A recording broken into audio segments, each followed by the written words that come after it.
আসসালামু আলাইকুম রহমতুল্লাহ। প্রিয় শিক্ষার্থী, আমরা যদি ভবিষ্যতের কোনো কথা বলতে চাই, কখনকার কথা? ভবিষ্যতের। যেমন ধরো, আমি পড়বো, এই যে আমি পড়বো এটা কিন্তু ভবিষ্যৎ। আমি খেলবো, আমি বুঝবো।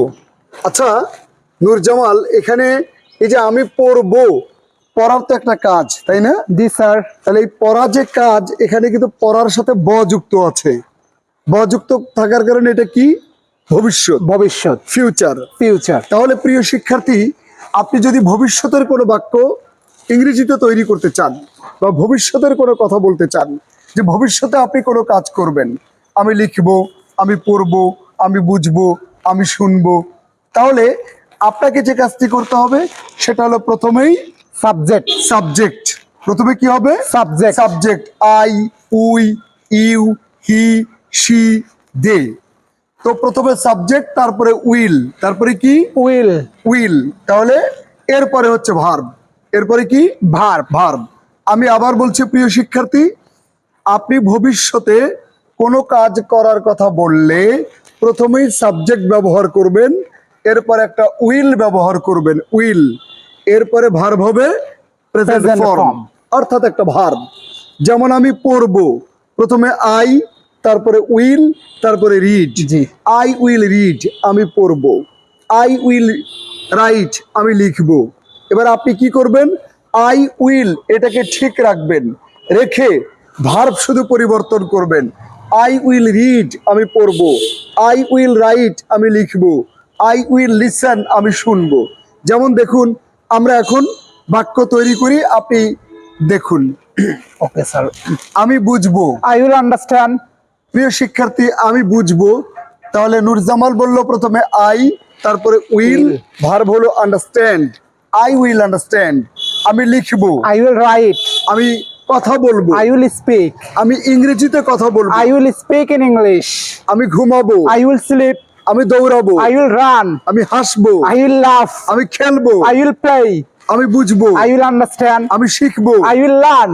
আমি দেখবো, আই উইল সি। আমি হাসবো, আই উইল লাফ। আমি খেলবো, আই উইল প্লে। আমি বই কিনবো, আই উইল বাই আ বুক। আমি একটা বই লিখবো, I will write a book. আমি দাঁত মাজবো, I will brush my teeth. I will brush my teeth. আমি একটি ছবি আঁকবো, I will draw a picture. আমি একটি গাড়ি চালাবো, I will drive a car. আমি শিখবো, I will learn. আমি শিক্ষা দিব, I will teach you. I will teach you অথবা I will teach. This sir. আমি পুকুরে সাঁতার কাটবো, I will swim in the pond. আমি নদীতে সাঁতার কাটবো, I will swim in the river. আমি কিনবো, I will buy. আমি বিক্রি করবো, I will sell. আমি চিন্তা করবো, I will think. আমি কল্পনা করবো। I will imagine. প্রিয় শিক্ষার্থী, তাহলে এই যে আই উইল, তারপরে ভার্ব। এবার আপনি চাইলেই সাবজেক্ট পরিবর্তন করতে পারেন। উইলের আগে উই, ইউ, হি, শি, দে, যে কোনো সাবজেক্ট ব্যবহার করে প্র্যাকটিস করতে পারেন। তবে নিয়ম হলো, প্রথমে আই উইল দিয়ে ভার্ব পরিবর্তন করে করে অনেকক্ষণ প্র্যাকটিস করবেন, তারপর সাবজেক্টের পরিবর্তন আনবেন। এবার আমরা সাবজেক্ট পরিবর্তন করে প্র্যাকটিস করি। Okay sir. আমরা ঘুমাবো, We will sleep. সে ঘুমাবে, He will sleep. তারা ঘুমাবে, They will sleep. তারা যাবে, They will go. আমি বুঝবো, I will understand. তুমি বুঝবে, You will understand. তুমি লিখবে, You will write. তুমি শিখবে, You will learn. সে শিখবে, He will learn. তারা শিখবে। They will learn. প্রিয় শিক্ষার্থী, যখন আপনি সবগুলো সাবজেক্ট দিয়ে প্র্যাকটিস করতে পারবেন, তখন আপনি উইলটাকে সাবজেক্টের আগে আনবেন, তাহলে প্রশ্নবোধক হয়ে যাবে। তুমি কি পড়বে, এই উইল আগে আসবে। Will you read, will you read. প্রশ্ন করার জন্য আর কোনো চিন্তা করার দরকার নেই, শুধু উইল সাবজেক্টের আগে আনুন। উইল ইউ রিড, তুমি কি পড়বে, তুমি কি লিখবে। Yes sir.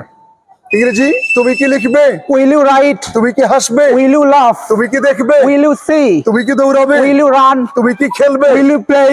তাহলে উইল ইউ, এখানে আপনি will I, will we, will they, will he, will she এটাও ব্যবহার করতে পারেন। এবার নাবোধক, সাবজেক্টের পরে উইল নট, সংক্ষেপে বলবেন ওন্ট, আমি পড়বো না, আই ওন্ট রিড।